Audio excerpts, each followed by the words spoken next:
HMS Ulysses by Alistair MacLean. Slowly, deliberately, Starr crushed out the butt of his cigarette. The gesture, Captain Valery thought, held a curious air of decision and finality. He knew what was coming next, and, just for a moment, the sharp bitterness of defeat cut through that dull ache that never left his forehead nowadays. But it was only for a moment. He was too tired, really. Far too tired to care. "I'm sorry, gentlemen. Genuinely sorry." Starr smiled thinly. "Not for the orders, I assure you. The Admiralty decision, I am personally convinced, is the only correct and justifiable one in the circumstances. But I do regret your, inability to see our point of view." He paused, proffered his platinum cigarette case to the 4 men sitting with him round the table in the Rear Admiral's day cabin. At the 4 mute headshakes, the smile flickered again. He selected a cigarette, slid the case back into the breast pocket of his double-breasted grey suit. Then he sat back in his chair, the smile quite gone. It was not difficult to visualize, beneath that pinstripe sleeve, the more accustomed broad band and golden stripes of Vice Admiral Vincent Starr, Assistant Director of Naval Operations. "When I flew north from London this morning," he continued evenly, "I was annoyed. I was very annoyed. I am a fairly busy man. The First Sea Lord, I thought, was wasting my time as well as his own. When I return, I must apologize. Sir Humphrey was right. He usually is." His voice trailed off to a murmur, and the flint wheel of his lighter rasped through the strained silence. He leaned forward on the table and went on softly. "Let us be perfectly frank, gentlemen. I expected, I surely had a right to expect, every support and full cooperation from you in settling this unpleasant business with all speed." "Unpleasant business?" He smiled wryly. "Mincing words won't help. Mutiny, gentlemen, is the generally accepted term for it. A capital offence, I need hardly remind you. And yet, what do I find?" His glance travelled slowly round the table. "Commissioned officers in His Majesty's Navy, including a flag officer, sympathizing with, if not actually condoning, a lower-deck mutiny." "He's overstating it," Valery thought dully. "He's provoking us." The words, the tone, were a question, a challenge inviting reply. There was no reply. The 4 men seemed apathetic, indifferent. 4 men, each an individual, each secure in his own personality. Yet at that moment, so strangely alike, their faces heavy and still and deeply lined, their eyes so quiet, so tired, so very old. "You are not convinced, gentlemen," he went on softly. "You find my choice of words a trifle, disagreeable?" He leaned back. Mutiny." He savoured the words slowly, compressed his lips, looked round the table again. No, it doesn't sound too good, does it, gentlemen? You would call it something else again, perhaps. He shook his head, bent forward, smoothed out a signal sheet below his fingers. "Returned from strike on Loferton," he read out. 15:45, boom passed. 16:10, finished with engines. 16:30, provisions, stores lighters alongside, mixed seaman stoker party detailed unload lubricating drums. 16:50, reported to captain, stokers refused to obey CPO Hartley. Then successively Chief Stoker Hendry, Lieutenant E. Grierson, and Commander E. Ringleaders apparently Stokers Riley and Peterson. 17:05. Refused to obey captain. 17:15. Master-at-arms and regulating PO assaulted in performance of duties. He looked up. What duties? Trying to arrest the ringleaders? Valerie nodded silently. 17:15. Seaman branch stopped work, apparently in sympathy. No violence offered. 17:25. Broadcast by captain, warned of consequences. Orders to return to work. Order disobeyed. 17:30. Signal to C&C, Duke of Cumberland, for assistance. Starr lifted his head again, looked coldly across at Valerie. Why, incidentally, the signal to the Admiral? Surely your own Marines— My orders, Tyndall interrupted bluntly. Turn our own Marines against men they've sailed with for 2.5 years? Out of the question. There's no matelot, boot-and-neck antipathy on this ship, Admiral Starr. They've been through far too much together. Anyway, he added dryly, it's wholly possible that the Marines would have refused. And don't forget that if we had used our own men, and they had quelled this mutiny, the Ulysses would have been finished as a fighting ship. Starr looked at him steadily, dropped his eyes to the signal again. 18:30. Marine boarding party from Cumberland. No resistance offered to boarding. Attempted to arrest 8 suspected ringleaders. Strong resistance by stokers and seamen, heavy fighting poop deck, stokers, mess deck and engineers flat till 1900. No firearms used, but 2 dead, 6 seriously injured, 35 to 40 minor casualties. Starr finished reading, crumpled the paper in an almost savage gesture. You know, gentlemen, I believe you have a point after all.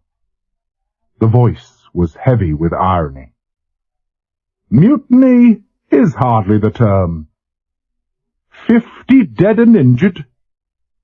Pitched battle would be much nearer the mark. The words, the tone, the lashing bite of the voice provoked no reaction whatsoever. The 4 men still sat motionless, expressionless, unheeding in a vast indifference. Admiral Starr's face hardened. I'm afraid you have things just a little out of focus, gentlemen. You've been up here a long time, and isolation distorts perspective.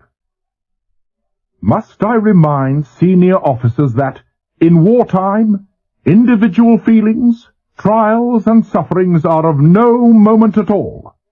The Navy, the country, they come first, last, and all the time. He pounded the table softly, the gesture insistent in its restrained urgency. Good God, gentlemen, he ground out. The future of the world is at stake, and you, with your selfish, your inexcusable absorption in your own petty affairs, have the colossal effrontery to endanger it? Commander Turner smiled sardonically to himself. A pretty speech, Vincent boy. Very pretty indeed. Although perhaps a thought reminiscent of Victorian melodrama. The Clenched Teeth Act was definitely overdone. Pity he didn't stand for Parliament. He'd be a terrific asset to any government front bench. Suppose the old boy's really too honest for that, he thought, in vague surprise. The ringleaders will be caught and punished, heavily punished. The voice was harsh now, with a biting edge to it. Meantime, the 14th Aircraft Carrier Squadron will rendezvous at Denmark Strait as arranged at 10:30 Wednesday instead of Tuesday. We radioed Halifax and held up the sailing. You will proceed to sea at 0600 hours tomorrow. He looked across at Rear Admiral Tyndall. You will please advise all ships under your command at once, Admiral. Tyndall, universally known throughout the fleet as Farmer Giles, said nothing. His ruddy features, usually so cheerful and crinkling, were set and grim. His gaze, heavy-lidded and troubled, rested on Captain Valerie, and he wondered just what kind of private hell that kindly and sensitive man was suffering right then.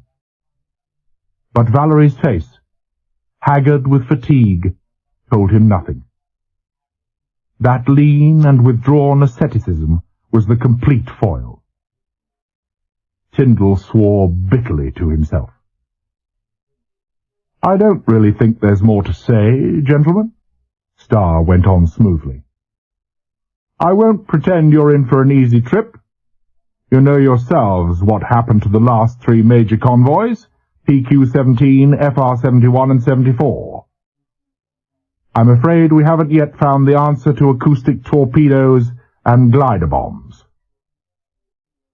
Further, our intelligence in Bremen and Kiel, and this is substantiated by recent experience in the Atlantic, report that the latest U-boat policy is to get the escorts first.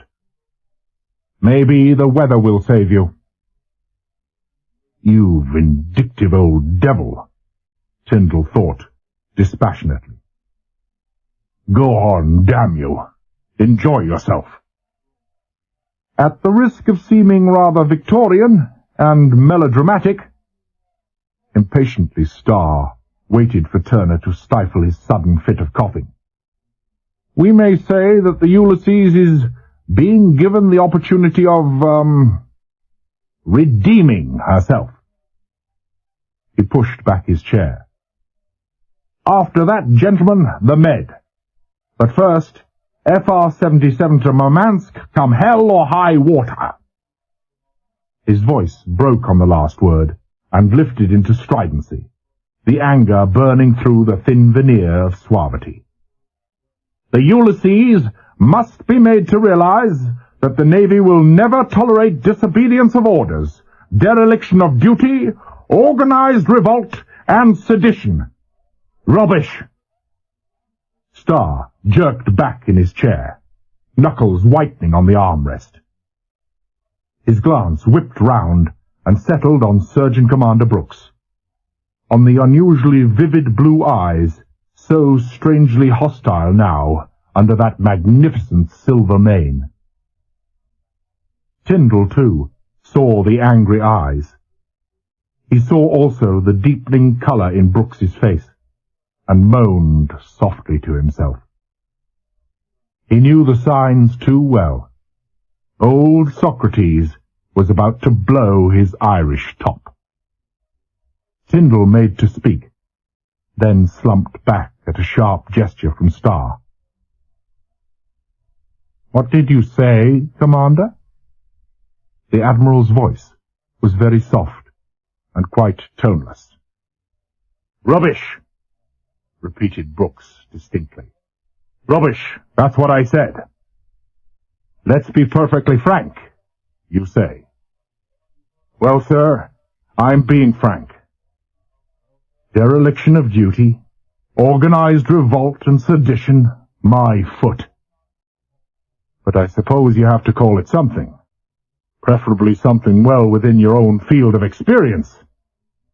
But God only knows by what strange association and sleight of hand mental transfer you equate yesterday's trouble aboard the Ulysses with the only clearly cut code of behavior thoroughly familiar to yourself.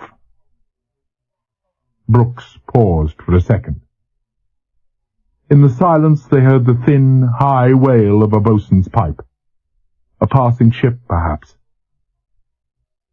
Tell me, Admiral Starr, he went on quietly, are we to drive out the devils of madness by whipping? A quaint old medieval custom. Or maybe, sir, by drowning. Remember the Gadarene swine. Or perhaps a month or two in cells you think is the best cure for tuberculosis. What in heaven's name are you talking about, Brooks? Starr demanded angrily. Gadarene swine? Tuberculosis? What are you getting at, man? Go on, explain. He drummed his fingers impatiently on the table, eyebrows arched high into his furrowed brow. I hope, Brooks, he went on silkily, that you can justify this, insolence of yours. I'm quite sure that Commander Brooks intended no insolence, sir. It was Captain Valery, speaking for the first time. He's only expressing— Please, Captain Valery, Starr interrupted. I am quite capable of judging these things for myself, I think. His smile was very tight. Well, go on, Brooks. Commander Brooks looked at him soberly, speculatively. Justify myself, he smiled wearily. No, sir, I don't think I can. The slight inflection of tone, the implications, were not lost on Starr, and he flushed slightly. But I'll try to explain, continued Brooks. It may do some good. He sat in silence for a few seconds, elbow on the table, his hand running through the heavy silver hair, a favorite mannerism of his. Then he looked up abruptly. When were you last at sea, Admiral Starr? He inquired. Last at sea? Starr frowned heavily. What the devil has that got to do with you, Brooks? Or with the subject under discussion? He asked harshly. A very great deal, Brooks retorted. Would you please answer my question, Admiral? I think you know quite well, Brooks, Starr replied evenly, that I've been at Naval Operations HQ in London since the outbreak of war. What are you implying, sir? Nothing. Your personal integrity and courage are not open to question. You all know that.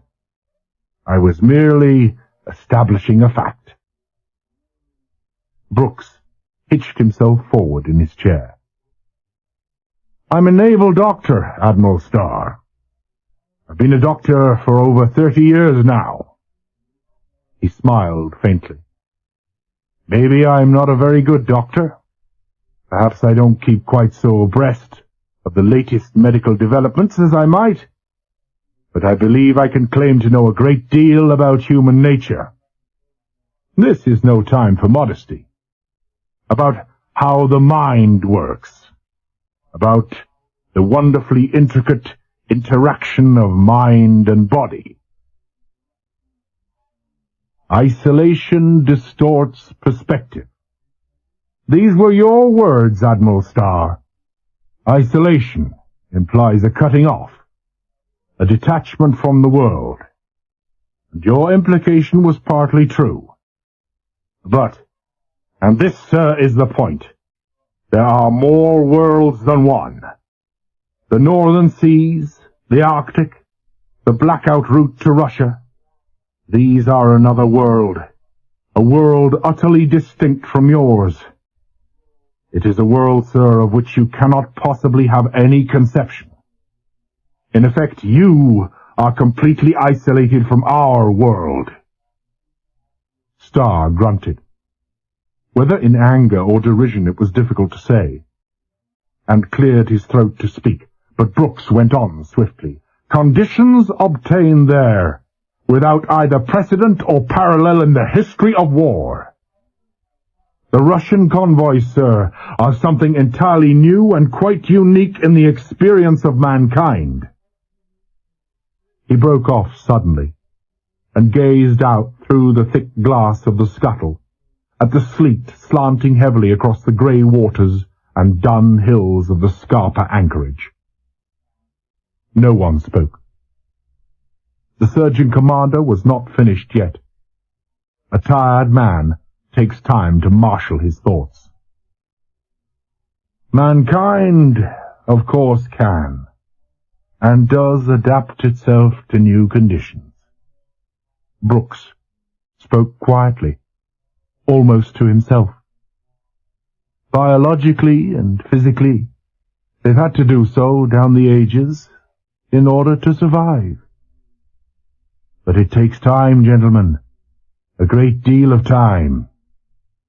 You can't compress the natural changes of 20 centuries into a couple of years. Neither mind nor body can stand it. You can try, of course, and such is the fantastic resilience and toughness of man that he can tolerate it for extremely short periods. But the limit, the saturation capacity for adaptation is soon reached. Push men beyond that limit, and anything can happen. I say anything, advisedly, because we don't yet know the precise form the crack-up will take.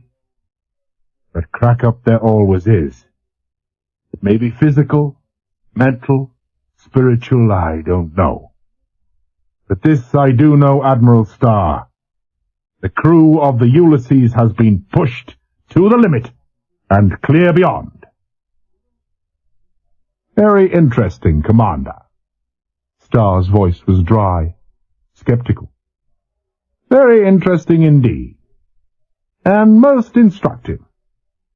Unfortunately, your theory, and it's only that, of course, is quite untenable. Brooks eyed him steadily. That, sir, is not even a matter of opinion. Nonsense, man! Nonsense! Starr's face was hard in anger. It's a matter of fact. Your premises are completely false.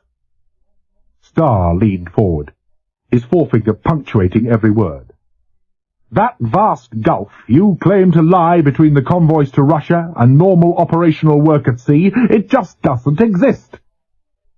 Can you point out any one factor or condition present in these northern waters which is not to be found somewhere else in the world? Can you, Commander Brooks? No, sir. Brooks was quite unruffled. But I can point out a frequently overlooked fact, that differences of degree and association can be much greater and have far more far-reaching effects than differences in kind. Let me explain what I mean. Fear can destroy a man. Let's admit it. Fear is a natural thing. You get it in every theater of war. But nowhere, I suggest, so intense, so continual, as in the Arctic convoys. Suspense, tension can break a man. Any man. I've seen it happen too often. Far, far too often. And when you're keyed up to snapping point, sometimes for 17 days on end, when you have constant daily reminders of what may happen to you in the shape of broken, sinking ships and broken, drowning bodies, Well, we're men, not machines. Something has to go, and does. The Admiral will not be unaware that after the last 2 trips, we shipped 19 officers and men to sanatoria, mental sanatoria.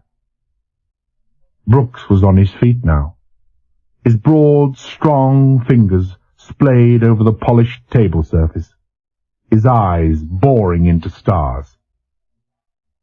Hunger burns out a man's vitality, Admiral Starr. It saps his strength, slows his reactions, destroys the will to fight, even the will to survive. You are surprised, Admiral Starr? Hunger, you think? Surely that's impossible in the well-provided ships of today. But it's not impossible, Admiral Starr. It's inevitable. You keep on sending us out when the Russian season's over, when the nights are barely longer than the days, when 20 hours out of 24 are spent on watch or at action stations, and you expect us to feed well? He smashed the flat of his hand on the table. How the hell can we, when the cooks spend nearly all their time in the magazines, serving the turrets, or in damage control parties? Only the baker and the butcher are excused, and so we live on corned beef sandwiches. For weeks on end, corned beef sandwiches. Surgeon Commander Brooks almost spat in disgust. Good old Socrates, thought Turner happily. Give him hell. Tyndall, too, was nodding his ponderous approval. Only Valerie was uncomfortable, not because of what Brooks was saying, but because Brooks was saying it. He, Valerie, was the captain. The coals of fire were being heaped on the wrong head. Fear, suspense, hunger. Brooks's voice was very low now. These are the things that break a man, that destroy him as surely as fire, or steel, or pestilence could. These are the killers. But they are nothing, Admiral Starr. Just nothing at all. They are only the henchmen, the outriders, you might call them, of the 3 horsemen of the apocalypse. Cold, lack of sleep, exhaustion. You know what it's like up there, between Jan Mayen and Bear Island on a February night, Admiral Starr? Of course you don't. You know what it's like when there's 60 degrees of frost in the Arctic and it still doesn't freeze? Do you know what it's like when the wind, 20 degrees below zero, comes screaming off the polar and Greenland ice caps and slices through the thickest clothing like a scalpel? When there's 500 tons of ice on the deck, where 5 minutes direct exposure means frostbite, where the bows crash down into a trough and the spray hits you as solid ice, where even a torch battery dies out in the intense cold. Do you, Admiral Starr? Do you? Brooks flung the words at him, hammered them at him. And do you know what it's like to go for days on end without sleep? For weeks with only 2 or 3 hours out of the 24? Do you know the sensation, Admiral Starr? That fine-drawn feeling with every nerve in your body and cell in your brain stretched taut to breaking point, pushing you over the screaming edge of madness. Do you know it, Admiral Starr? It's the most exquisite agony in the world. And you'd sell your friends, your family, your hopes of immortality for the blessed privilege of closing your eyes and just letting go. And then there's the tiredness, Admiral Starr, the desperate weariness that never leaves you. Partly it's the debilitating effect of the cold, Partly lack of sleep, partly the result of incessantly bad weather. Oh, you know yourself how exhausting it can be to brace yourself even for a few hours on a rolling pitching deck. Our boys have been doing it for months. Gales are routine on the Arctic run. I can show you 2 old men, and not one of them a day over 20. Brooks pushed back his chair and paced restlessly across the cabin. Tyndall and Turner glanced at each other, then over at Valerie, who sat with head and shoulders bowed, eyes resting vacantly on his clasped hands on the table. For the moment, Starr might not have existed. "It's a vicious, murderous circle," Brooks went on quickly. He was leaning against the bulkhead now, hands deep in his pockets, gazing out sightlessly through the misted scuttle. "The less sleep you have, the tireder you are. The more tired you become, the more you feel the cold. And so it goes on. And then, all the time, there's the hunger and the terrific tension. Everything interacts with everything else. Each single factor conspires with the others to crush a man, break him physically and mentally, and lay him wide open to disease." "Yes, Admiral. Disease." He smiled into Starr's face, and there was no laughter in his smile. "Pack men together like herring in a barrel. Deprive 'em of every last ounce of resistance. Batten 'em below decks for days at a time. And what do you get? TB. It's inevitable." He shrugged. "Sure, I've only isolated a few cases so far. But I know that active pulmonary TB is rife in the lower deck. I saw the breakup coming months ago." He lifted his shoulders wearily. "I warned the fleet surgeon several times. I wrote the Admiralty twice. They were sympathetic. That's all. Shortage of ships. Shortage of men. The last 100 days did it, sir. On top of the previous months. 100 days of pure bloody hell, and not a single hour's shore leave. In port only twice, for ammunitioning, all oil and provisions from the carriers at sea. And every day an eternity of cold and hunger and danger and suffering.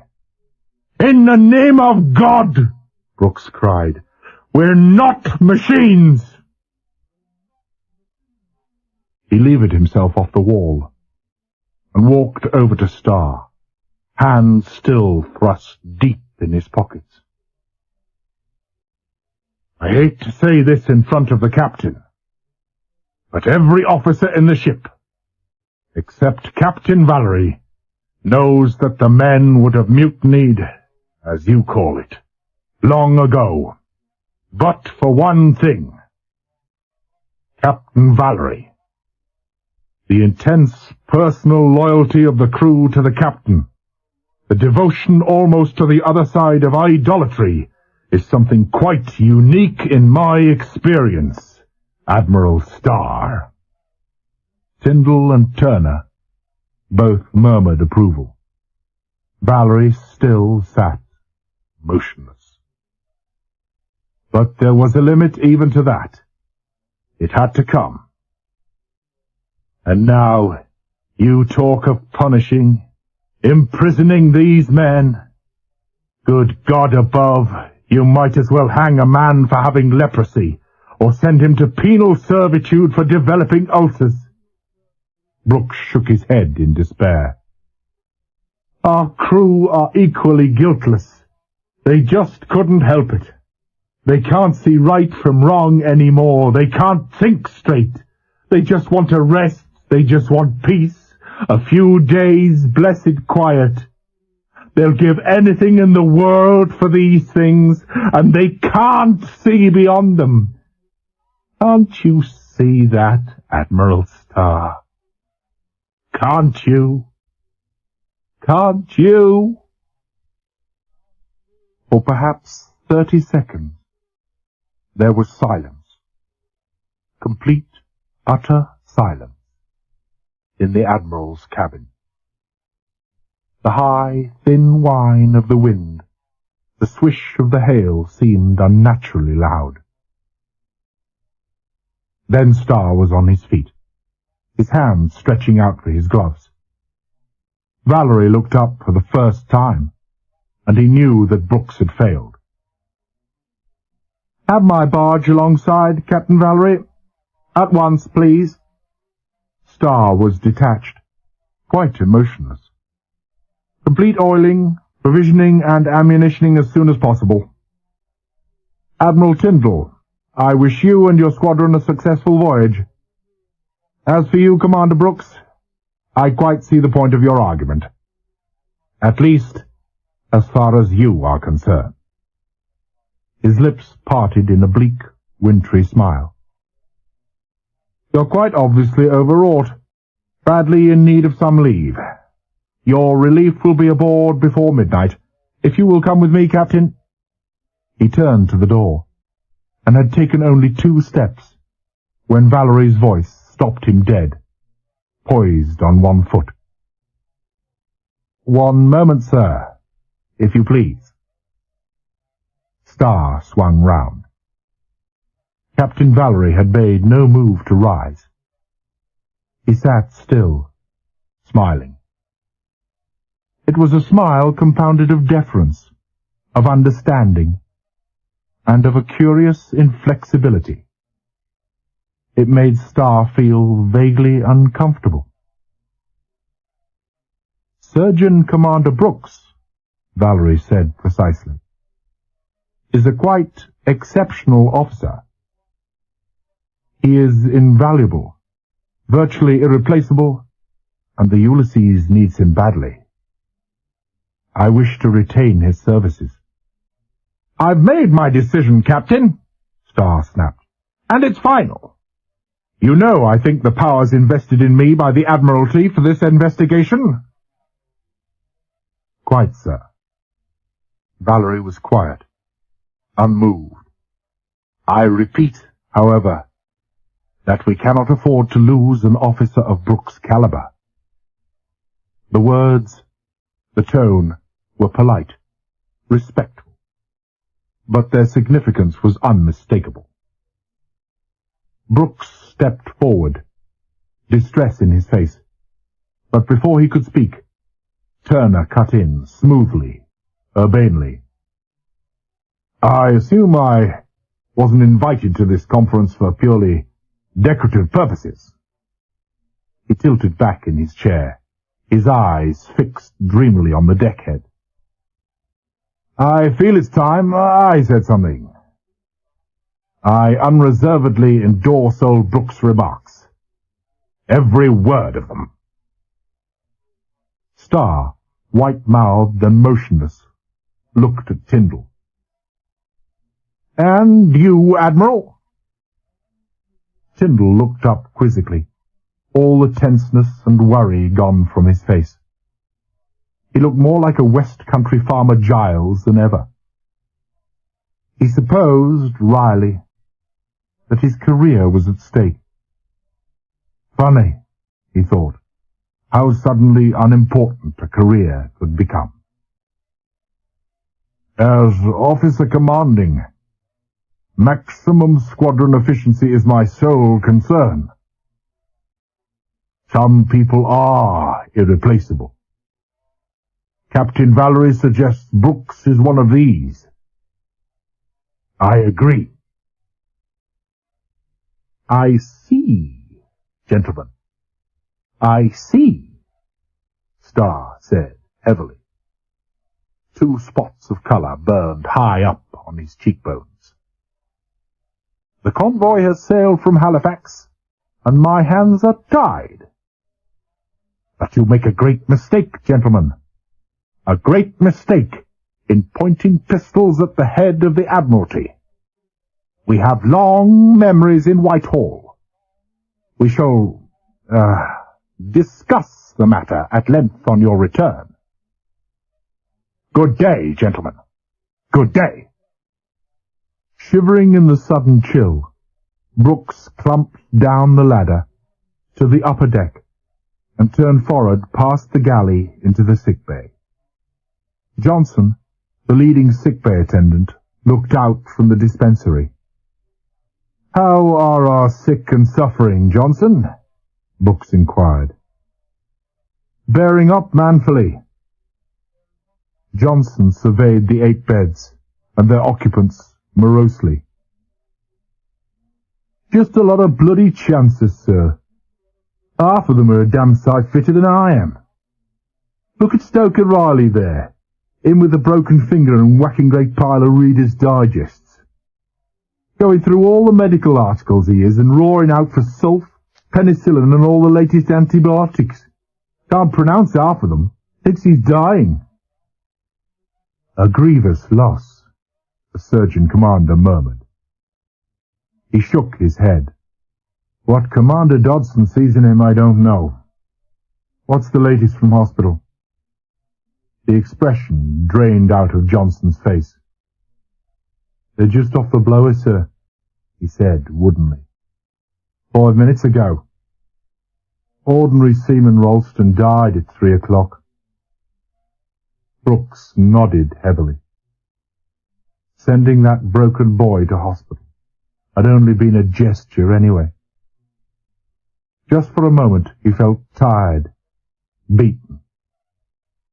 Old Socrates, they called him, and he was beginning to feel his age these days, and a bit more besides. Maybe a good night's sleep would help, but he doubted it. He sighed. "Don't feel too good about all this, Johnson. Do you?" 18, sir. Exactly 18. Johnson's voice was low, bitter. "I've just been talking to Burgess. That's him in the next bed. Says Ralston steps out across the bathroom combing, a towel over his arm. A mob rushes past, then this bloody great ape of a bootneck comes tearing up and bashes him over the skull with his rifle. Never knew what hit him, sir, and he never knew why." Brooks smiled faintly. "That's what they call, seditious talk, Johnson," he said mildly. "Sorry, sir. Suppose I shouldn't. It's just that... Never mind, Johnson. I asked for it. Can't stop anyone from thinking. Only, don't think out loud. It's prejudicial to naval discipline. I think your friend Riley wants you. Better get him a dictionary." He turned and pushed his way through the surgery curtains. A dark head, all that could be seen behind the dentist's chair, twisted round. Johnny Nichols, acting surgeon lieutenant, rose quickly to his feet, a pile of report cards dangling from his left hand. "Hello, sir. Have a pew." Brooks grinned. "An excellent thing, Lieutenant Nichols. Truly gratifying to meet these days a junior officer who knows his place." "Thank you. Thank you." He climbed into the chair and sank back with a groan, fiddling with the neck rest. "If you'll just adjust the footrest, my boy. So. Thank you." He leaned back luxuriously, eyes closed, head far back on the rest, and groaned again. "I'm an old man, Johnny, my boy. Just an ancient has-been." "Nonsense, sir," Nichols said briskly. "Just a slight malaise. Now, if you'll let me prescribe a suitable tonic." He turned to a cupboard, fished out 2 toothglasses and a dark green ribbed bottle marked poison. He filled the glasses and handed one to Brooks. "My personal recommendation. Good health, sir." Brooks looked at the amber liquid, then at Nichols. "Heathenish practices they taught you at these Scottish universities, my boy. Admirable fellas, some of these old heathens." "What is it this time, Johnny?" "First-class stuff," Nichols grinned. "Produce of the island of Call." The old surgeon looked at him suspiciously. "I didn't know they had any distilleries up there." "They haven't. I only said it was made in Call." "How did things go up top, sir?" "Bloody awful. His nibs threatened to string us all from the yard arm. Took a special dislike to me. Said I was to be booted off the ship instanter. Meant it too." "You?" Nichols' brown eyes, deep sunk just now, and red-rimmed from sleeplessness, opened wide. "You're joking, sir, of course." "I'm not. But it's all right. I'm not going. Old Giles, the skipper, and Turner, the crazy idiots, virtually told Starr that if I went he'd better start looking around for another admiral, captain, and commander as well. They shouldn't have done it, of course, but it shook old Vincent to the core. Departed in high dudgeon, muttering veiled threats. Not so veiled, either, come to think of it. "Damned old fool," said Nichols feelingly. "He's not really, Johnny. Actually, he's a brilliant bloke. You don't become a DNO for nothing. Master strategist and tactician, Giles tells me, and he's not really as bad as we're apt to paint him. To a certain extent, we can't blame old Vincent for sending us out again. Bloke's up against an insoluble problem.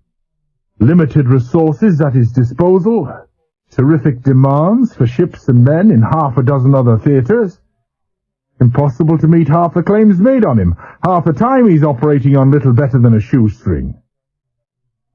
But he's still an inhuman, impersonal sort of cuss. Doesn't understand men. And the upshot of it all.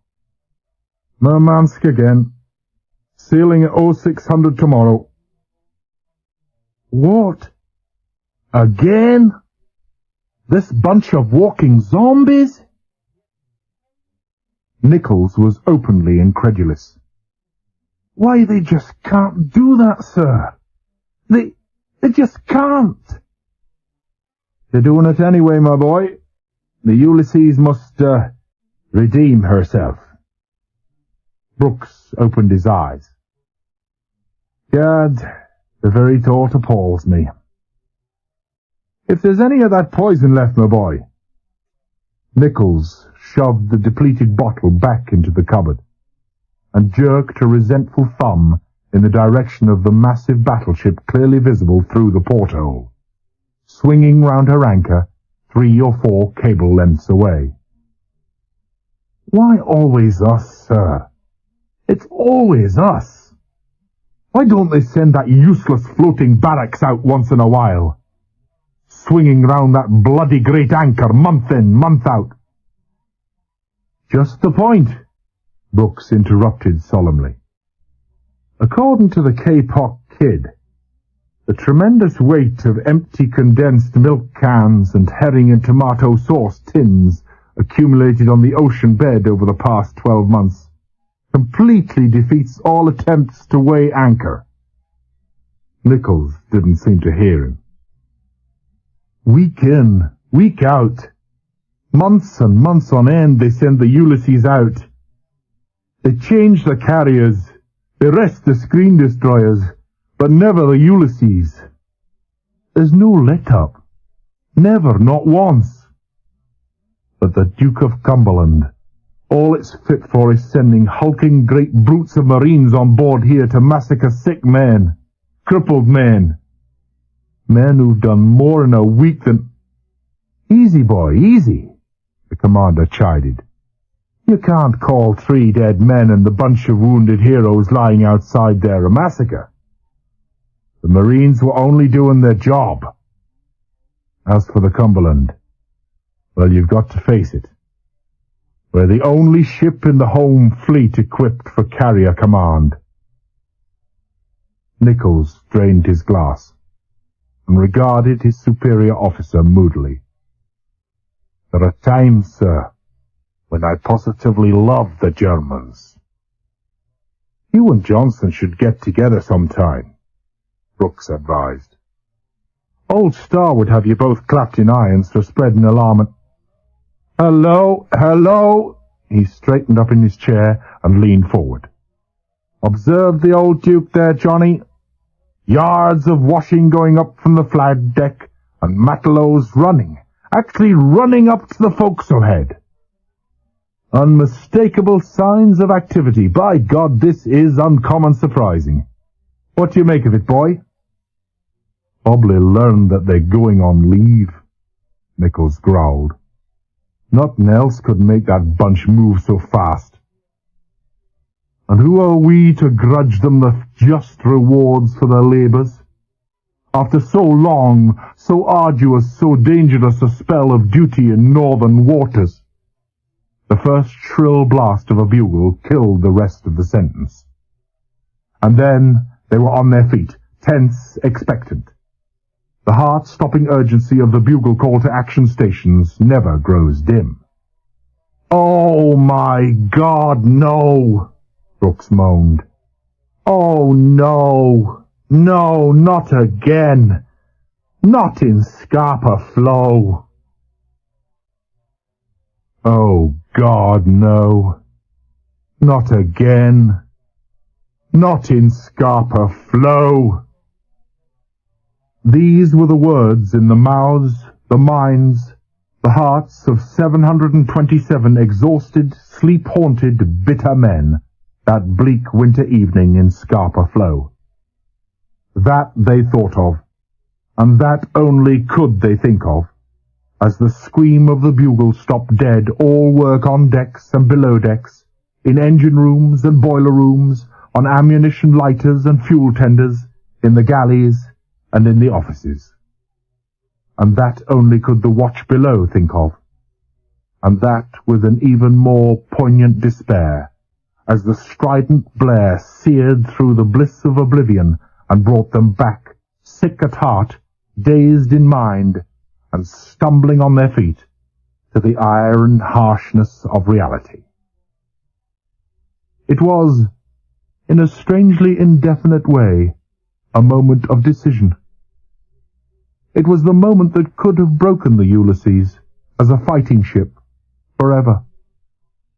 It was the moment that bitter, exhausted men, relaxed in the comparative safety of a landlocked anchorage, could have chosen to make the inevitable stand against authority, against that wordless, mindless compulsion and merciless insistence which was surely destroying them. If ever there was such a moment, this was it. The moment came and passed. It was no more than a fleeting shadow, a shadow that flitted lightly across men's minds, and was gone, lost in the rush of feet pounding to action stations. Perhaps self-preservation was the reason, but that was unlikely. The Ulysses had long since ceased to care.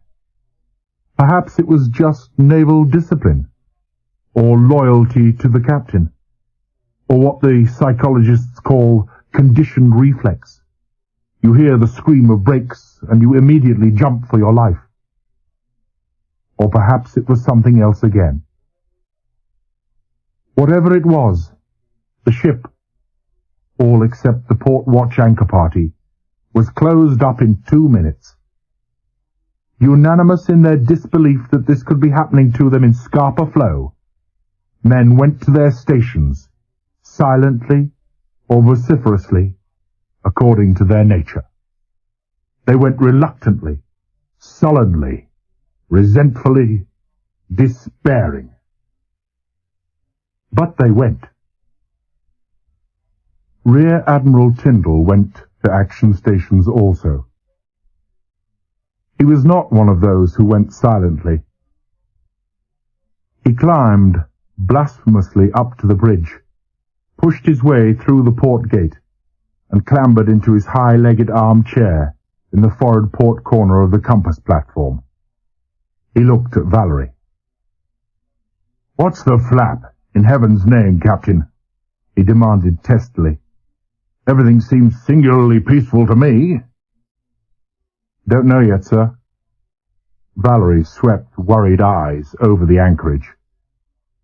"Alarm signal from C&C, with orders to get underway immediately." "Get underway? But why, man? Why?" Valerie shook his head. Tyndall groaned. "It's all a conspiracy, designed to rob old men like myself of their afternoon sleep," he declared. "More like a brainwave of stars to shake us up a bit," Turner grunted. "No," Tyndall was decisive. "He wouldn't try that. Wouldn't dare. Besides, by his lights, he's not a vindictive man." Silence fell. A silence broken only by the patter of sleet and hail and the weird, haunting pinging of the Aztec. Valerie suddenly lifted his binoculars. "Good Lord, sir! Look at that! The Duke slipped her anchor." There was no doubt about it. The shackle pin had been knocked out, and the bows of the great ship were swinging slowly round as it got under way. "What in the world—" Tyndall broke off and scanned the sky. "Not a plane, not a paratrooper in sight, no radar reports, no Aztec contacts, no sign of the German Grand Fleet steaming through the boom. She's signaling us, sir." It was Bentley speaking. Bentley, the chief yeoman of signals. He paused and went on slowly. "Proceed to our anchorage at once. Make fast to North Buoy." "Ask them to confirm," Valerie snapped. He took the forecastle phone from the communication rating. "Captain here, number 1. How is she? Up and down? Good." He turned to the officer of the watch. "Slow ahead both. Starboard 10. He looked over at Tyndall's corner, brows wrinkled in question. "Search me," Tyndall growled. "Could be the latest in parlour games, a sort of nautical musical chairs, you know. Wait a minute, though. Look, the Cumberland. All the 5.25s are at maximum depression." Valerie's eyes met his. "No, it can't be. Good God, do you think—" The blare of the Aztec loudspeaker from the cabinet immediately abaft of the bridge gave him his answer. The voice of leading Aztec operator Chrysler was clear, unhurried.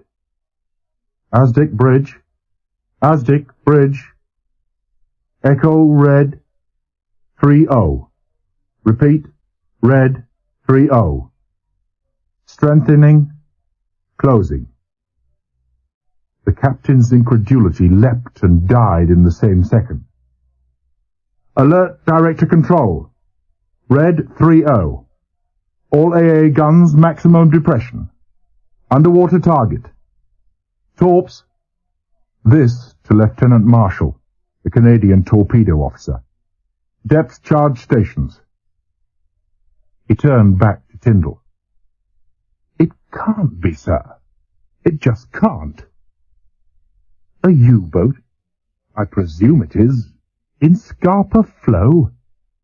Impossible." "Preen didn't think so," Tyndall grunted. "Preen?" "Captain Lieutenant Preen, gent who scuppered the Royal Oak." "It couldn't happen again." The new boom defenses would keep out any normal submarines. Tyndall finished. His voice dropped to a murmur. Remember what we were told last month about our midget two-man subs, the chariots, the ones to be taken over to Norway by Norwegian fishing boats operating from the Shetlands? Could be that the Germans have hit on the same idea. Could be, Valerie agreed. He nodded sardonically. Just look at the Cumberland go. Straight for the boom. He paused for a few seconds, his eyes speculative, then looked back at Tyndall. How do you like it, sir? Like what, Captain? Playing Aunt Sally at the fair. Valerie grinned crookedly. Can't afford to lose umpteen £1 million worth of capital ship, so the old Duke hares out to sea and safety, while we moor near her anchor berth. You can bet German naval intelligence has the bearing of her anchorage down to a couple of inches. These midget subs carry detachable warheads, and if there's going to be any fitted, they're going to be fitted to us. Tyndall looked at him.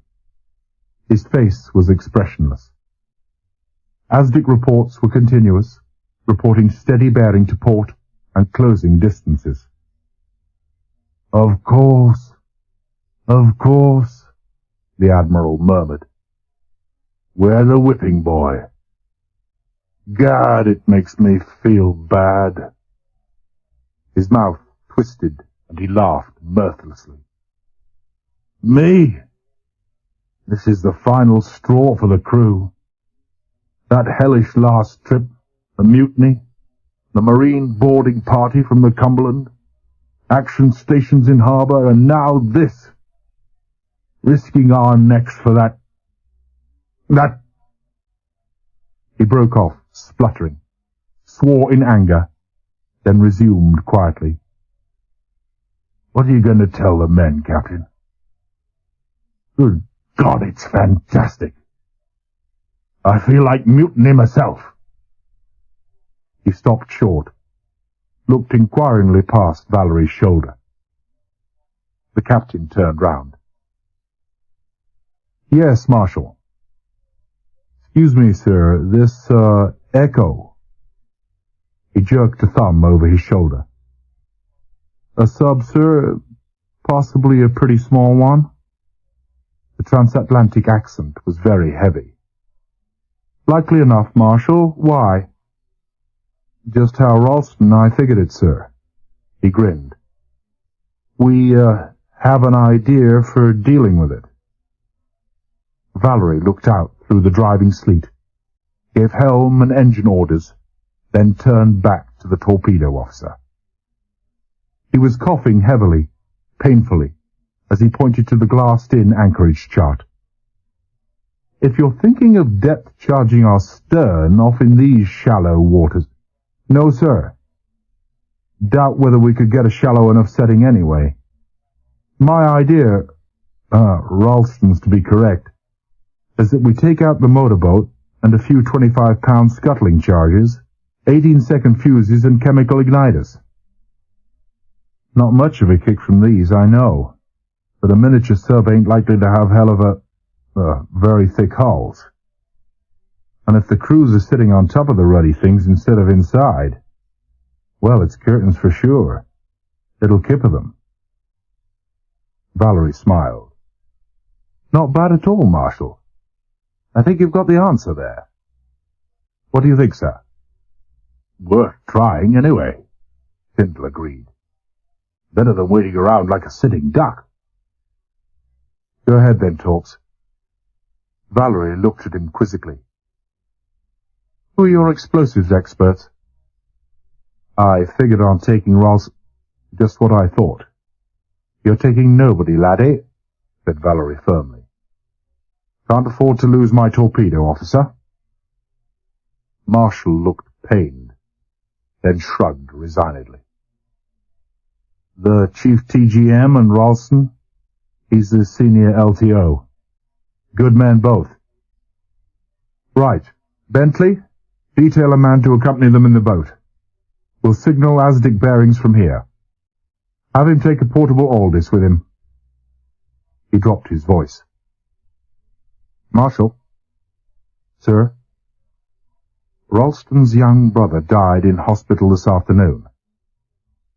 He looked across at the leading torpedo operator, a tall, blonde, unsmiling figure, dressed in faded blue overalls beneath his duffel.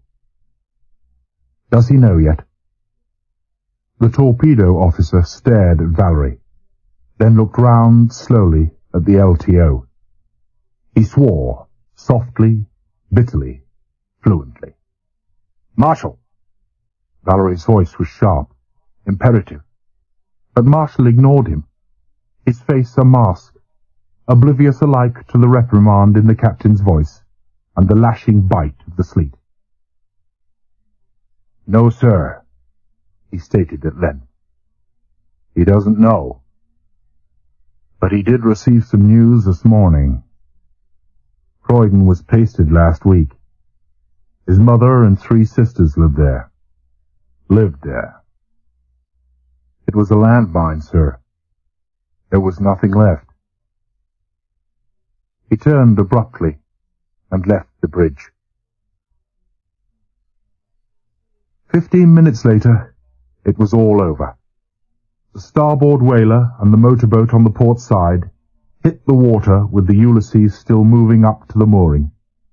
The whaler, buoy jumper aboard, made for the buoy, while the motorboat slid off at a tangent. 400 yards away from the ship, in obedience to the flickering instructions from the bridge, Ralston fished out a pair of pliers from his overalls and crimped the chemical fuse. The gunner's mate stared fixedly at his stopwatch. On the count of 12, the scuttling charge went over the side.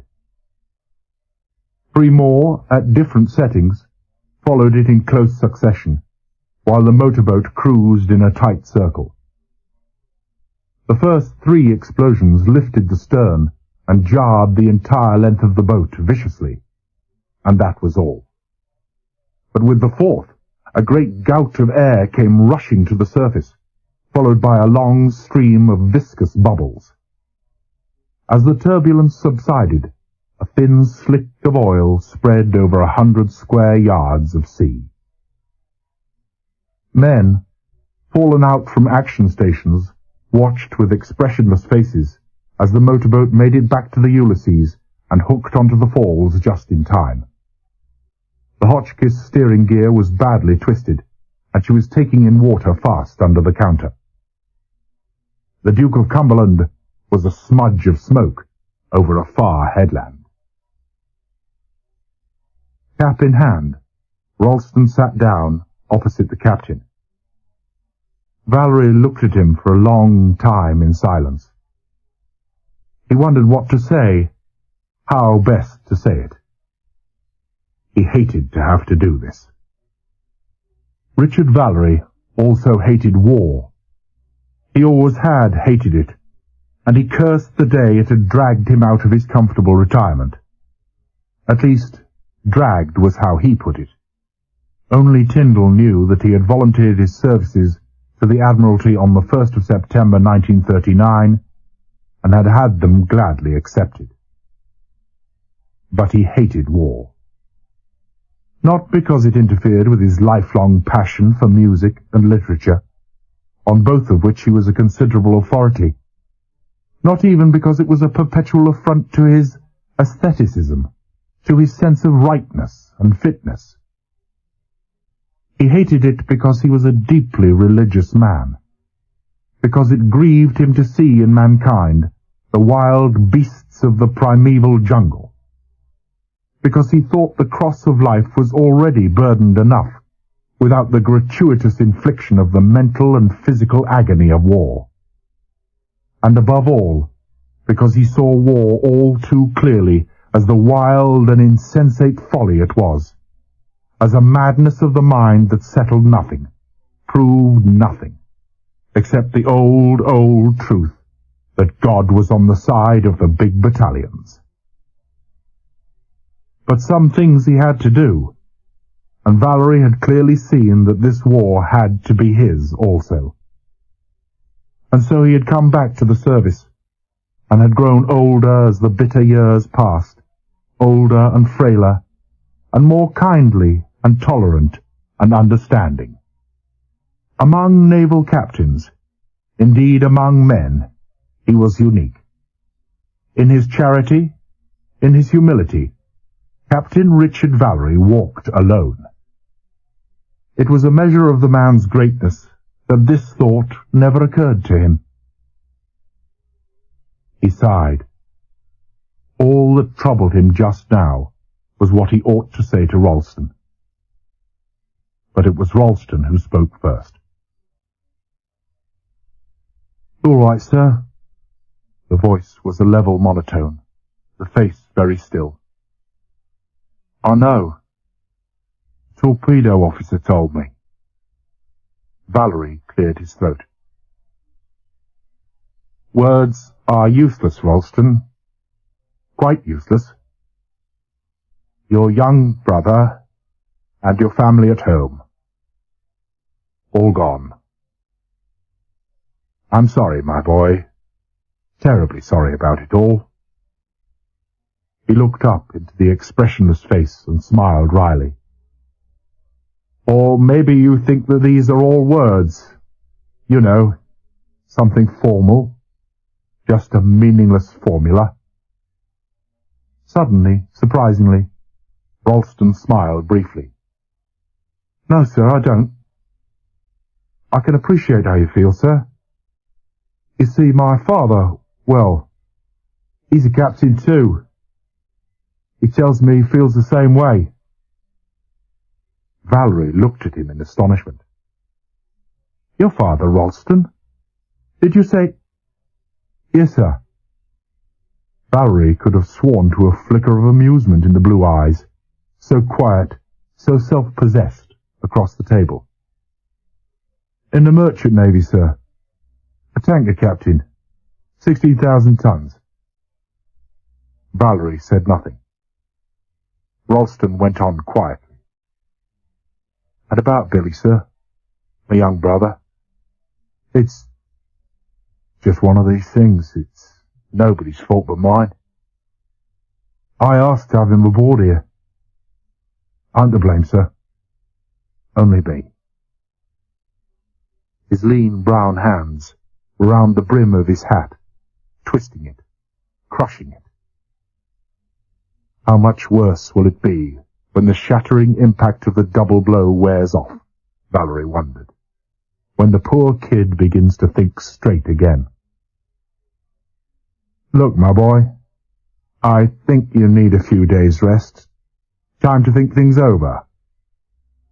God, Valerie thought, what an inadequate, what a futile thing to say. "PRO is making out your travelling warrant just now. You'll start 14 days' leave as from tonight." "Where's the warrant made out for, sir?" The hat was crushed now, crumpled between the hands. "Croydon? Of course, where—" Valerie stopped dead. The enormity of the blunder had just hit him. "Forgive me, my boy. What a damnably stupid thing to say." "Don't send me away, sir," Ralston pleaded quietly. "I know it sounds corny, self-pitying, but truth is I've nowhere to go. I belong here, on the Ulysses. I can do things all the time. I'm busy, working, sleeping.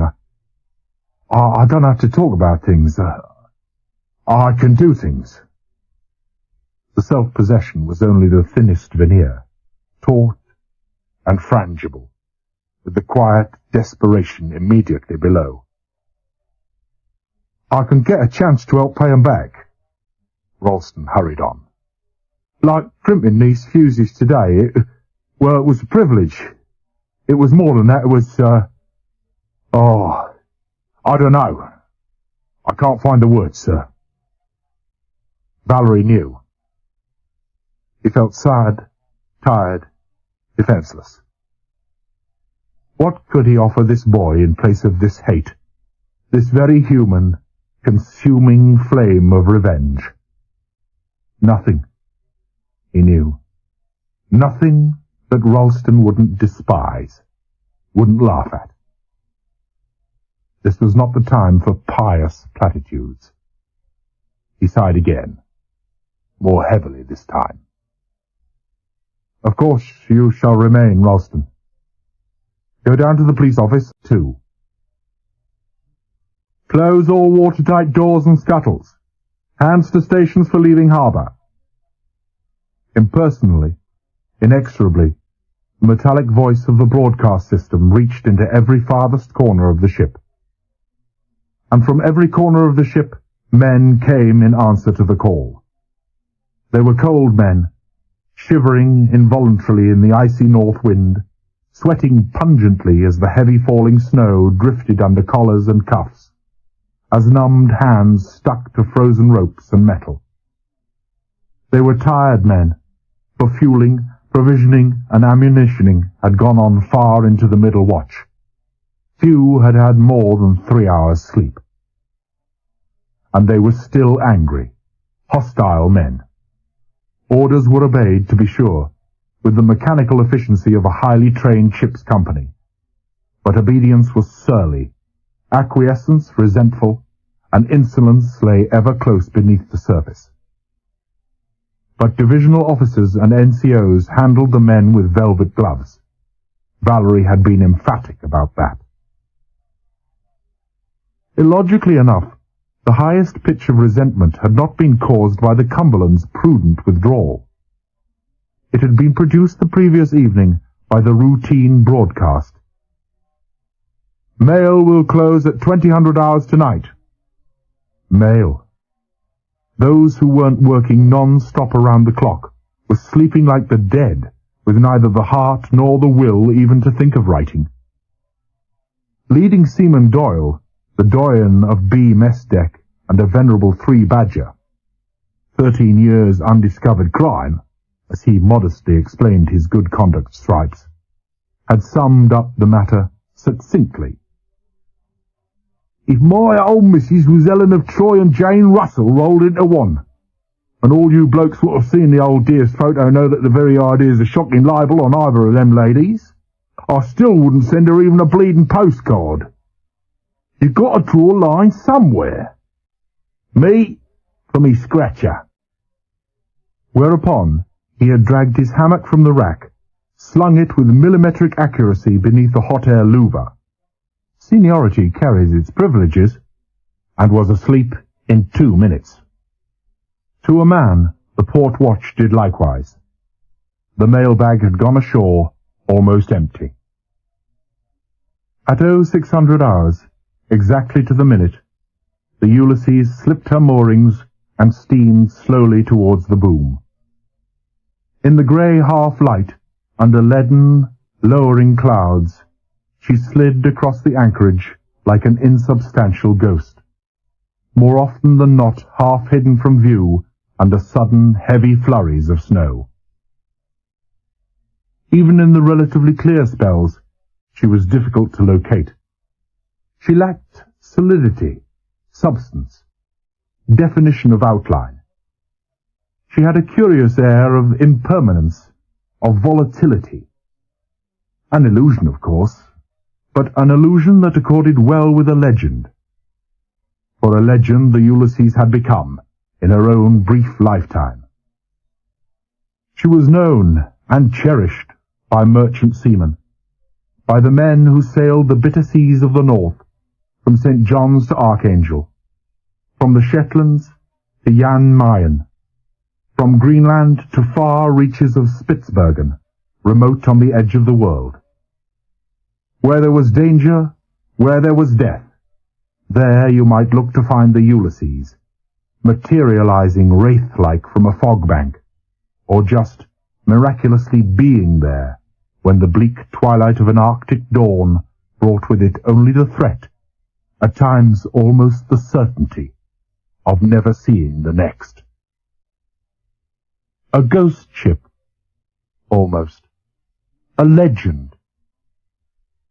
The Ulysses was also a young ship, but she had grown old in the Russian convoys and on the Arctic patrols.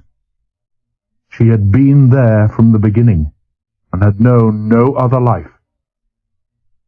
At first she had operated alone, escorting single ships, or groups of 2 or 3.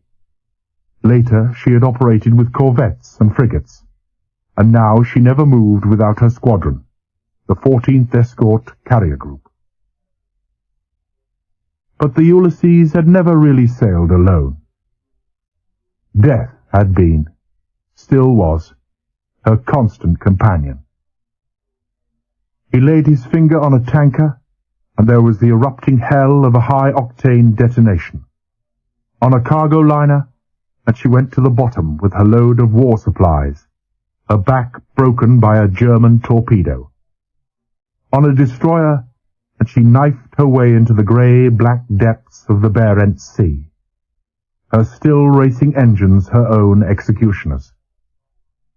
On a U-boat, and she surfaced violently to be destroyed by gunfire, or slid down gently to the bottom of the sea, the dazed, shocked crew hoping for a cracked pressure hull and merciful instant extinction, dreading the endless, gasping agony of suffocation in their iron tomb on the ocean floor. Where the Ulysses went, there also went death. But death never touched her. She was a lucky ship and a ghost ship, and the Arctic was her home. Illusion, of course, this ghostliness, but a calculated illusion. The Ulysses was designed specifically for one task, for one ocean, and the camouflage experts had done a marvelous job. The special Arctic camouflage, the broken, slanting diagonals of grey and white and washed-out blues, merged beautifully, imperceptibly, into the infinite shades of grey and white, the cold, bleak grimness of the barren northern seas. And the camouflage was only the outward, the superficial indication of her fitness for the north. Technically, the Ulysses was a light cruiser. She was the only one of a kind, a 5,500-ton modification of the famous Dido type, a forerunner of the Black Prince class. 510 feet long, narrow in her 50-foot beam with a raked stem, square cruiser stern, and long forecastle deck extending well abaft the bridge, a distance of over 200 feet. She looked and was a lean, fast, and compact warship, dangerous and durable. Locate, engage, destroy. These are the classic requirements of a naval ship in wartime, and to do each, and to do it with maximum speed and efficiency, the Ulysses was superbly equipped. Location, for instance. The human element, of course, was indispensable, and Valerie was far too experienced and battle-wise a captain to underestimate the value of the unceasing vigil of lookouts and signalmen. The human eye was not subject to blackouts, technical hitches, or mechanical breakdowns. Radio reports, too, had their place, and ASDIC, of course, was the only defense against submarines. But the Ulysses' greatest strength in location lay elsewhere. She was the first completely equipped radar ship in the world. Night and day, the radar scanners atop the fore and main tripod masts swept ceaselessly in a 360-degree arc, combing the far horizons, searching. Below, in the radar rooms, 8 in all, and in the fighter direction rooms, trained eyes, alive to the slightest abnormality, never left the glowing screens. The radar's efficiency and range were alike fantastic. The makers, optimistically as they had thought, had claimed a 40 to 45 mile operating range for their equipment. On the Ulysses' first trials, after her refit for its installation, the radar had located a Condor, subsequently destroyed by a Blenheim at a range of 85 miles. Engage. That was the next step. Sometimes the enemy came to you. More often you had to go after him. And then, one thing alone mattered: speed. The Ulysses was tremendously fast. Quadruple screws powered by 4 great Parsons single-reduction geared turbines, 2 in the forward, 2 in the after-engine room, developed an unbelievable horsepower that many a battleship, by no means obsolete, could not match. Officially, she was rated at 33.5 knots. Off Arran, in her full-power trials, bows lifting out of the water, stern dug in like a hydroplane, vibrating in every Clyde-built rivet, and with the tortured, seething water boiling whitely 10 feet above the level of the poop deck, she had covered the measured mile at an incredible 39.2 knots, the nautical equivalent of 45 miles per hour. And the dude, Engineer Commander Dobson, had smiled knowingly, said he wasn't half trying, and just wait till the Abdeel or the Manxman came along and he'd show them something. But, as these famous mine-laying cruisers were widely believed to be capable of 44 knots, the wardroom had merely sniffed professional jealousy and ignored him. Secretly, they were as proud of the great engines as Dobson himself. Locate, engage, and destroy. Destruction. That was the be-all, the end-all. Lay the enemy along the sights and destroy him. The Ulysses was well equipped for that also. She had 4 twin gun turrets, 2 forward, 2 aft, 5.25 quick-firing and dual-purpose, equally effective against surface targets and aircraft. These were controlled from the director towers, the main one forward, just above and abaft of the bridge, the auxiliary aft. From these towers, all essential data about bearing, wind speed, drift, range, own speed, enemy speed, respective angles of course, were fed to the giant electronic computing tables in the transmitting station, the fighting heart of the ship, situated, curiously enough, in the very bowels of the Ulysses, deep below the waterline, and thence automatically to the turrets as 2 simple factors: elevation and training. The turrets, of course, could also fight independently. These were the main armament. The remaining guns were purely AA, the batteries of multiple pom-poms, firing 2-pounders in rapid succession, not particularly accurate, but producing a blanket curtain sufficient to daunt any enemy pilot, and isolated clusters of twin Ehrlichens, high-precision, high-velocity weapons, vicious and deadly in trained hands.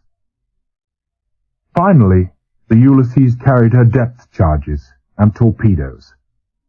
36 charges only, a negligible number compared to that carried by many corvettes and destroyers, and the maximum number that could be dropped in one pattern was 6. But one depth charge carries 450 lethal pounds of amatol, and the Ulysses had destroyed 2 U-boats during the preceding winter. The 21-inch torpedoes, each with its 750-pound warhead of TNT, lay sleek and menacing in the triple tubes on the main deck, one set on either side of the after funnel. These had not yet been blooded. This, then, was the Ulysses, the complete, the perfect fighting machine, man's ultimate, so far, in his attempt to weld science and savagery into an instrument of destruction. The perfect fighting machine, but only so long as it was manned and serviced by a perfectly integrating, smoothly functioning team. A ship, any ship, can never be better than its crew. And the crew of the Ulysses was disintegrating, breaking up. The lid was clamped on the volcano, but the rumblings never ceased. The first signs of further trouble came within 3 hours of clearing harbour. As always, minesweepers swept the channel ahead of them, but, as always, Valery left nothing to chance. It was one of the reasons why he and the Ulysses had survived thus far. At 0620 hours, he steamed paravanes, the slender, torpedo-shaped bodies which angled out from the bows, one on either side, on special paravane wire. In theory, the wires connecting mines to their moorings on the floor of the sea were deflected away from the ship, guided to the paravanes themselves and severed by cutters. The mines would then float to the top to be exploded or sunk by small arms. At 0900 hours, Valery ordered the paravanes to be recovered. The Ulysses slowed down. The first lieutenant, Lieutenant Commander Carrington, went to the forecastle to supervise operations. Seamen, winch drivers, and the subs, in charge of either side, closed up to their respective stations. Quickly, the recovery booms were freed from their angled crutches, just abaft the port and starboard lights, swung out and rigged with recovery wires.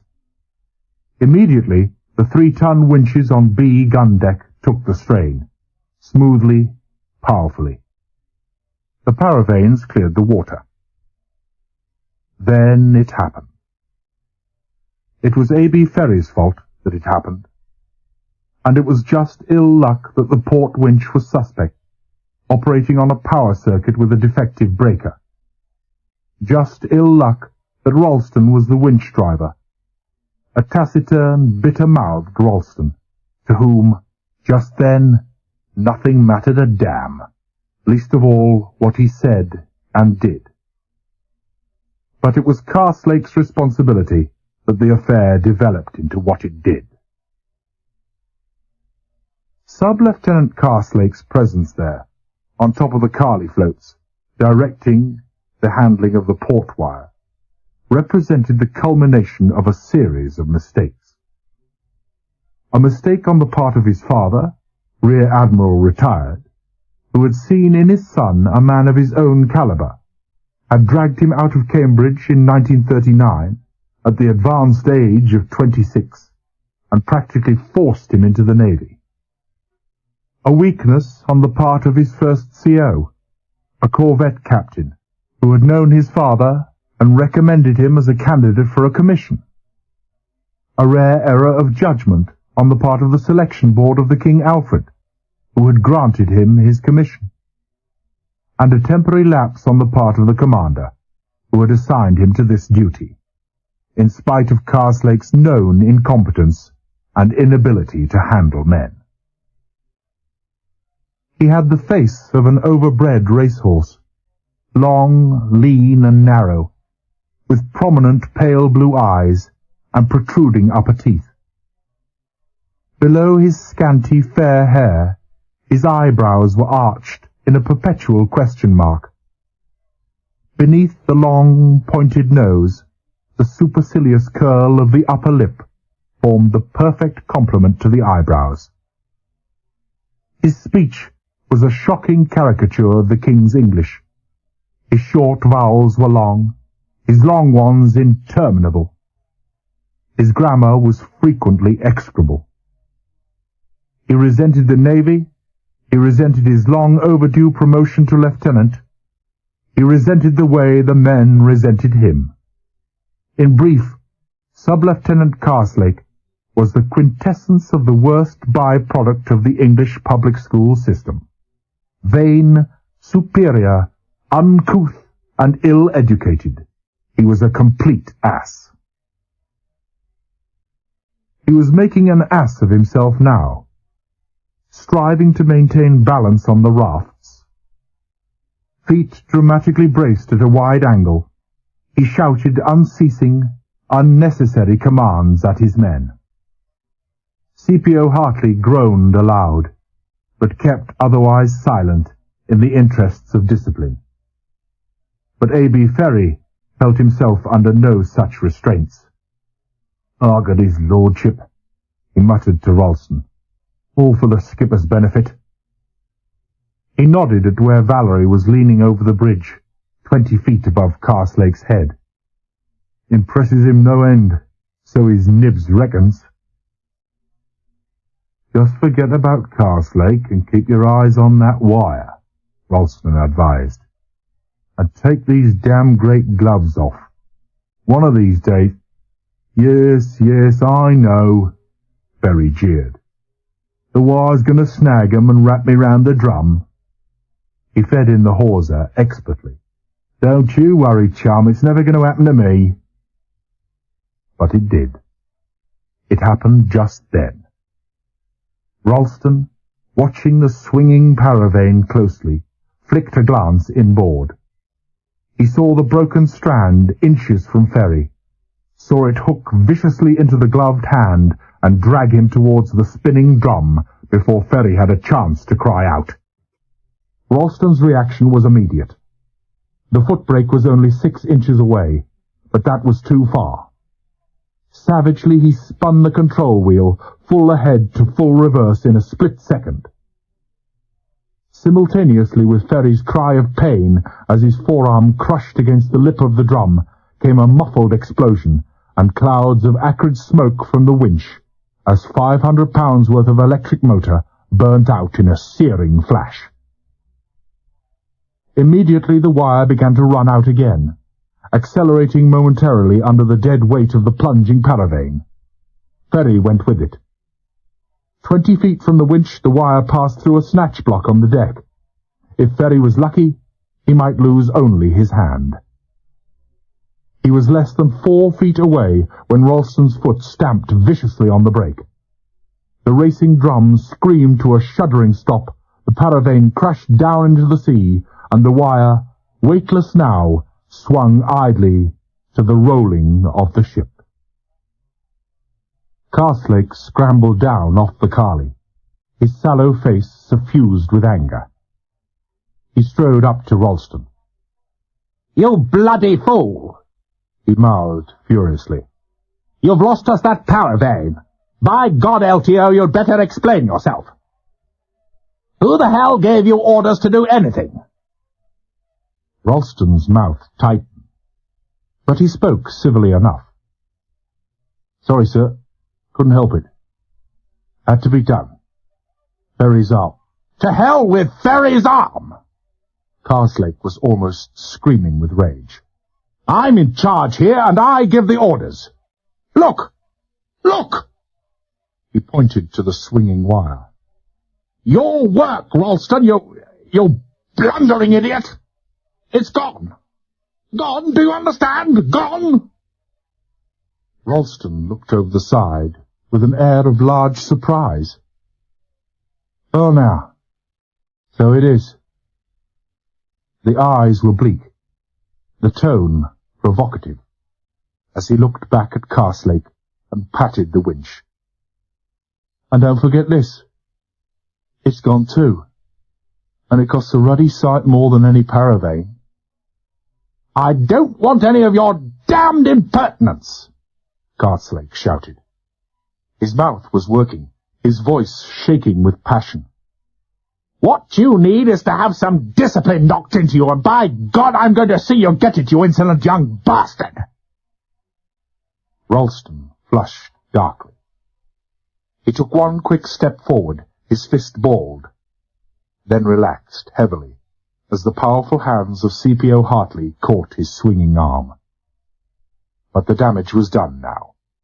There was nothing for it but the bridge. Valerie listened calmly, patiently, as Karslake made out his outraged report. He felt far from patient. God only knew, he thought wearily. He had more than enough to cope with already. But the unruffled professional mask of detachment gave no hint of his feelings. "Is this true, Ralston?" he asked quietly, as Karslake finished his tirade. "You disobeyed orders, swore at the lieutenant, and insulted him?" "No, sir." Ralston sounded as weary as the captain felt. "It's not true." He looked at Karslake, his face expressionless, then turned back to the captain. "I didn't disobey orders. There were none. Chief Petty Officer Hartley knows that." He nodded at the burly, impassive figure who had accompanied them to the bridge. "I didn't swear at him. I hate to sound like a sea lawyer, sir, but there are plenty of witnesses that Sub-Lieutenant Karslake swore at me, several times. And if I insulted him—" He smiled faintly. "It was pure self-defense." "This is no place for levity, Ralston." Valerie's voice was cold. He was puzzled. The boy baffled him. The bitterness, the brittle composure. He could understand these, but not the flickering humour. "As it happens, I saw the entire incident. Your promptness, your resource, saved that rating's arm, possibly even his life. And against that a lost paravane and wrecked winch are nothing." Karslake whitened at the implied rebuke. "I'm grateful for that. Thank you. As for the rest, commanders defaulters tomorrow morning. Carry on, Ralston." Ralston compressed his lips, looked at Valerie for a long moment, then saluted abruptly and left the bridge. Karslake turned round appealingly. "Captain, sir!" He stopped at the sight of Valerie's upraised hand. "Not now, Karslake. We'll discuss it later." He made no attempt to conceal the dislike in his voice. "You may carry on, Lieutenant. Hartley, a word with you." Hartley stepped forward. 44 years old, CPO Hartley was the Royal Navy at its best. Very tough, very kindly, and very competent, he enjoyed the admiration of all, ranging from the vast awe of the youngest ordinary seaman to the warm respect of the captain himself. They had been together from the beginning. "Well, Chief, let's have it. Between ourselves." "Nothing to it, really, sir." Hartley shrugged. "Ralston did a fine job. Sub-Lieutenant Karslake lost his head. Maybe Ralston was a bit sassy, but he was provoked. He's only a kid, but he's a professional. And he doesn't like being pushed around by amateurs." Hartley paused and looked up at the sky. "Especially bungling amateurs." Valerie smothered a smile. "Could that be interpreted as, a criticism, Chief?" "I suppose so, sir." He nodded, forward. "A few ruffled feathers down there, sir. Men are pretty sore about this. Shall I—" "Thanks, Chief. Play it down as much as possible." When Hartley had gone, Valerie turned to Tyndall. "Well, you heard it, sir? Another straw in the wind?" "A straw?" Tyndall was acid. "Hundreds of straws. More like a bloody great corn stack. Find out who was outside my door last night?" During the middle watch, Tyndall had heard an unusual scraping noise outside the wardroom entry to his day cabin. Had gone to investigate himself.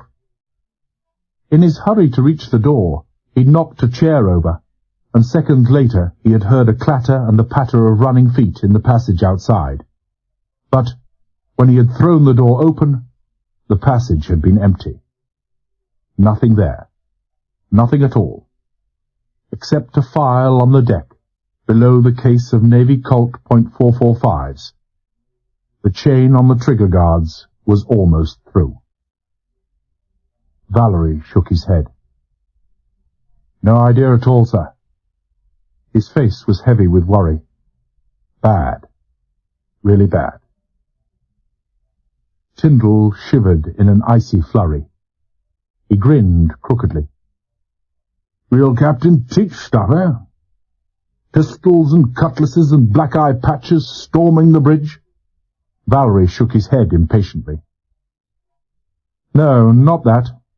You know it's a defiance, maybe, but, well, no more. The point is, a Marine is on guard at the keyboard just round the corner of that passage. Night and day. Bound to have seen him. He denies...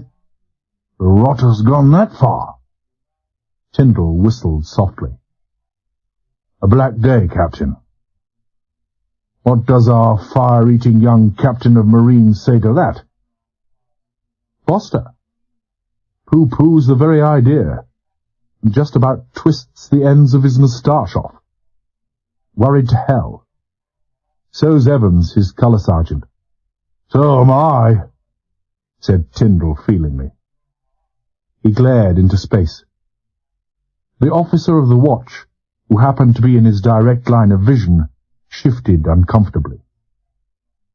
Wonder what old Socrates thinks of it all now. Maybe only a pill roller, but the wisest head we've got. Oh, speak of the devil. The gate had just swung open, and a burly, unhappy-looking figure, duffel-coated, oil-skinned, and wearing a Russian beaver-skin helmet. The total effect was of an elderly grizzly bear caught in a thunderstorm, shuffled across the duckboards of the bridge. He brought up, facing the Kent screen, an inset circular sheet of glass which revolved at high speed and offered a clear view in all weather conditions, rain, hail, snow. For half a minute he peered miserably through this, and obviously didn't like what he saw. He sniffed loudly and turned away, beating his arms against the cold. Ah! A deck officer on the bridge of HM cruisers. The romance, the glamour. Ha! He hunched his oilskin shoulders and looked more miserable than ever. No place this for a civilized man like myself. But you know how it is, gentlemen, the clarion call of duty. Tyndall chuckled. Give him plenty of time, Captain. Slow starters, these medics, you know, but... Brooks cut in, voice and face suddenly serious. Some more trouble, Captain. Couldn't tell it over the phone. Don't know how much it's worth. Trouble. Valerie broke off, coughed harshly into his handkerchief. Sorry, he apologized. Trouble. There's nothing else, old chap. Just had some ourselves. That bumptious young fool, Carslake. Oh, I know all right. My spies are everywhere. Bloke's a bloody menace. However, my story. Young Nichols was doing some patchwork late last night in the dispensary on TB specimens. 2-3 hours in there. Lights out in the bay, and the patients either didn't know or had forgotten he was there. Heard Stoker Riley. A real troublemaker, that Riley. And the others planning a locked door sit-down strike in the boiler room when they return to duty. A sit-down strike in the boiler room, good Lord. It's fantastic. Anyway, Nichols pretended he hadn't heard. What? Valerie's voice was sharp, edged with anger. And Nichols ignored it? Didn't report it to me? Happened last night, you say? Why wasn't I told? Immediately. Get Nichols up here now. No, never mind. He reached out to pick up the bridge phone. I'll get him myself. Brooks laid a gauntleted hand on Valerie's arm. "I wouldn't do that, sir. Nichols is a smart boy, very smart indeed. He knew that if he let the men know that they'd been overheard, they would know that he must report it to you. And then you'd have been bound to take action. And open provocation of trouble is the last thing you want. You said so yourself in the wardroom last night." Valerie hesitated. "Yes. Yes, of course I said that, but... Well, Doc, this is different. It could be a focal point for spreading the idea that—" "I told you, sir," Brooks interrupted softly. "Johnny Nichols is a very smart boy. He's got a big notice, in huge red letters, outside the sick bay door. Keep clear. Suspected scarlet fever infection. Kills me to watch him. Everybody avoids the place like the plague. Not a hope of communicating with their pals in the stoker's mess." Tyndall guffawed at him, and even Valerie smiled slightly. "Sounds fine, Doc. Still, I should have been told last night. Why should you be woken up and told every little thing in the middle of the night?" Brooks' voice was brusque. "Sheer selfishness on my part, but what of it? When things get bad, you damn well carry this ship on your back. And when we've all got to depend on you, we can't afford to have you anything less than fit as possible. Agreed, Admiral?" Tyndall nodded solemnly. "Agreed, O Socrates. A very complicated way of saying that you wish the captain to have a good night's sleep. But agreed." Brooks grinned amiably. "Well, that's all, gentlemen. See you all at the court-martial, I hope." He cocked a jaundiced eye over a shoulder into the thickening snow. "Won't the med be wonderful, gentlemen?"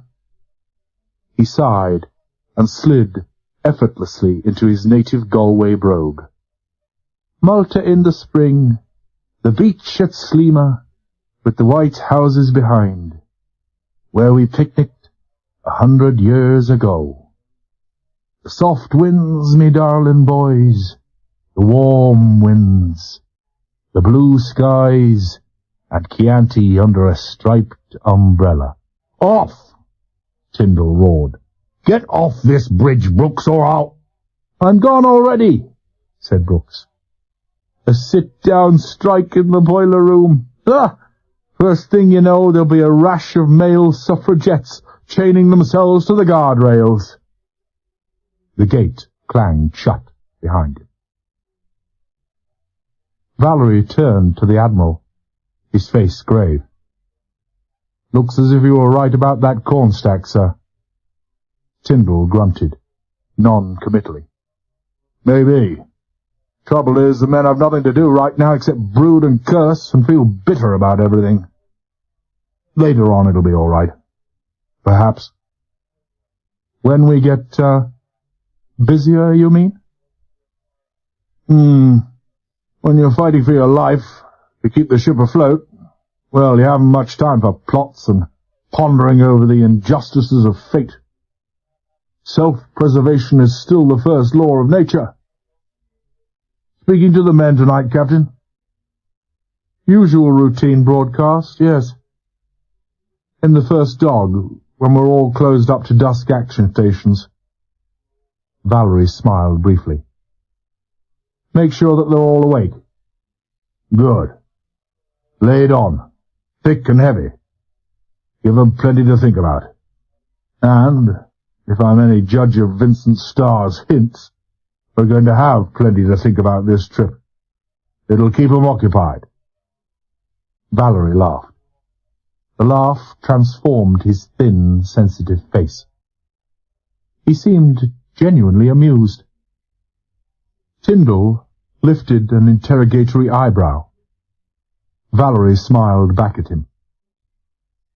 "Just passing thought, sir. As Spencer Faggett would have said, 3.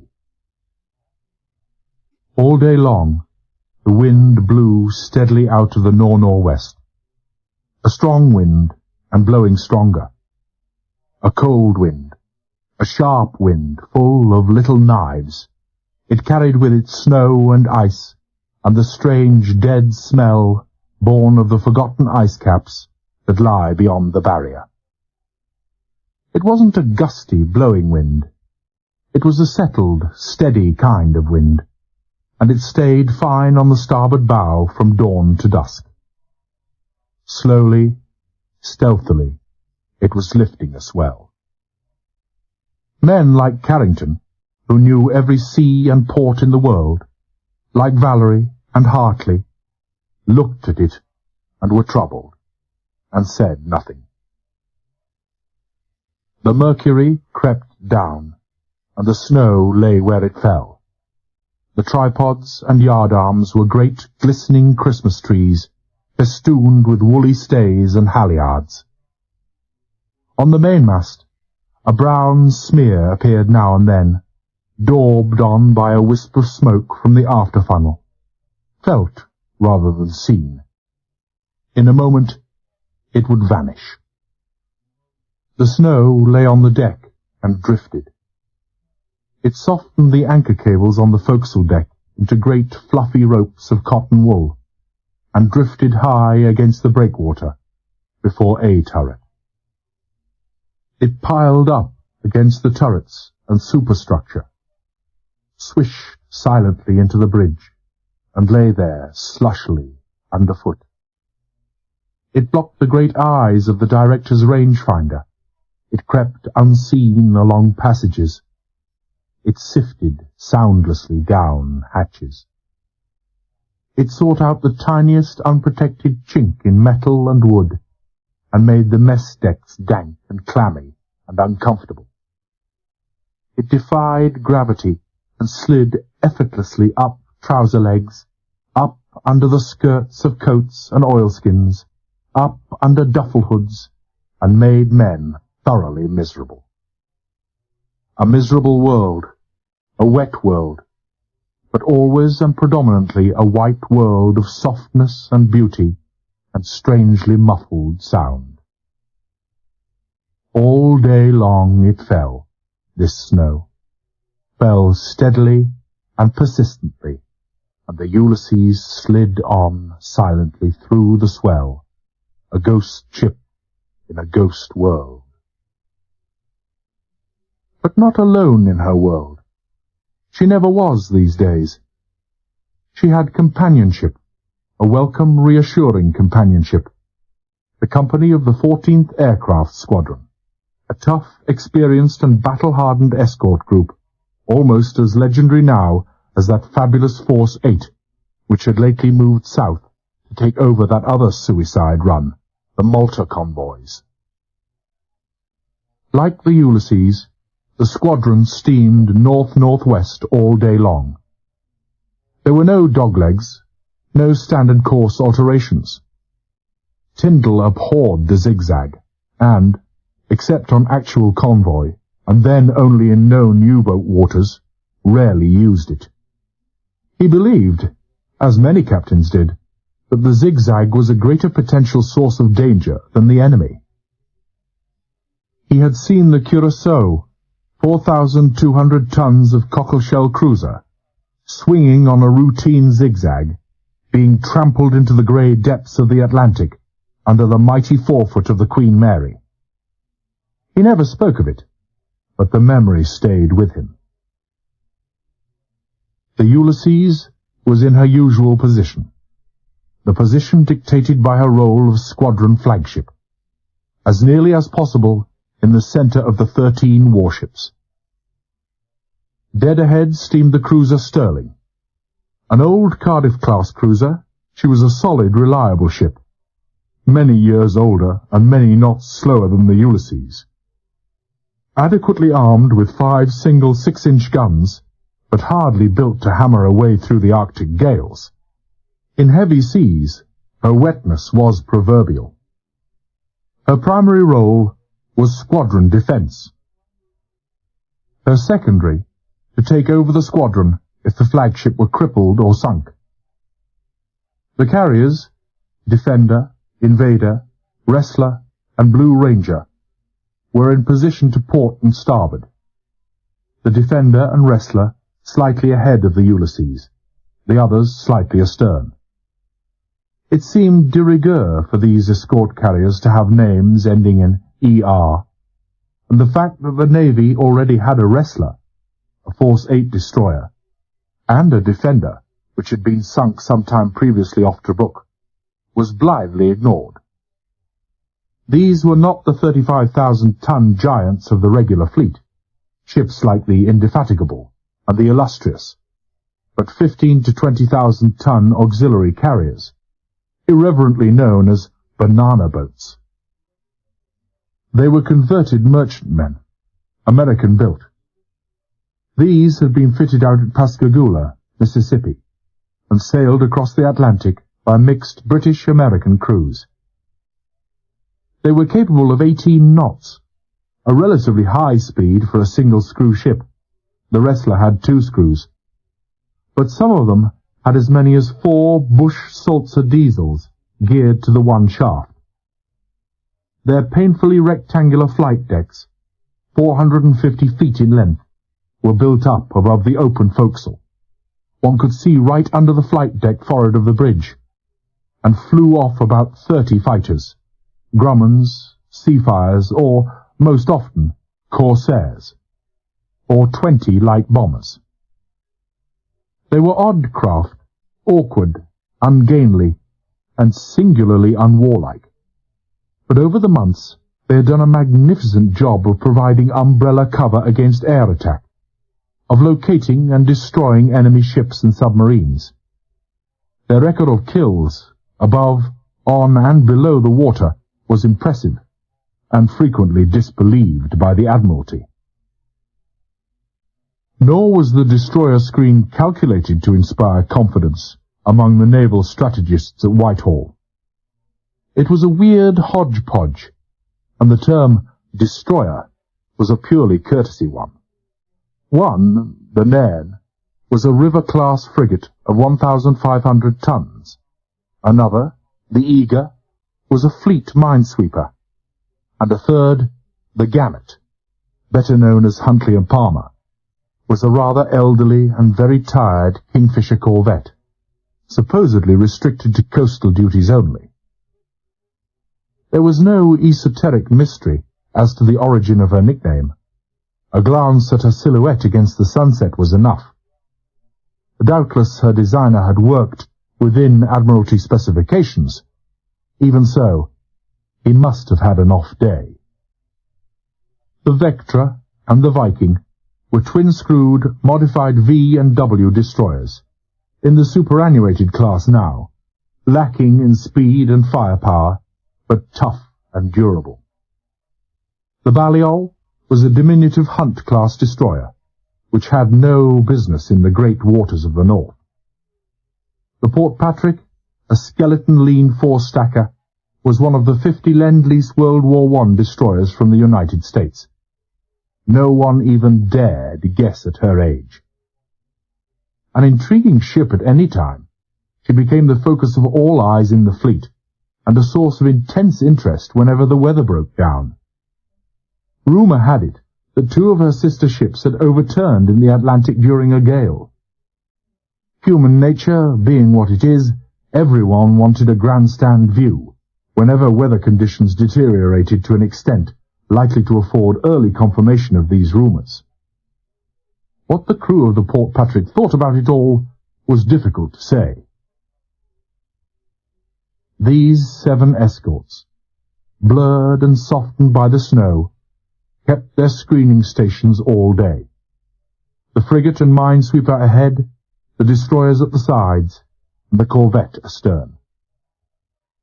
The 8th escort, a fast, modern S-class destroyer, under the command of the captain, destroyers, Commander Orr, prowled restlessly around the fleet. Every ship commander in the squadron envied Orr his roving commission, a duty which Tyndall had assigned him in self-defence against Orr's continual pestering. But no one objected, no one grudged him his privilege, The Cirrus had an uncanny nose for trouble, an almost magnetic affinity for U-boats lying in ambush. From the warmth of the Ulysses wardroom, long, incongruously comfortable, Johnny Nichols gazed out through the troubled grey and white of the sky. Even the kindly snow, he reflected, blanketing 1,000 sins, could do little for those queer craft, so angular, so graceless, so obviously outdated.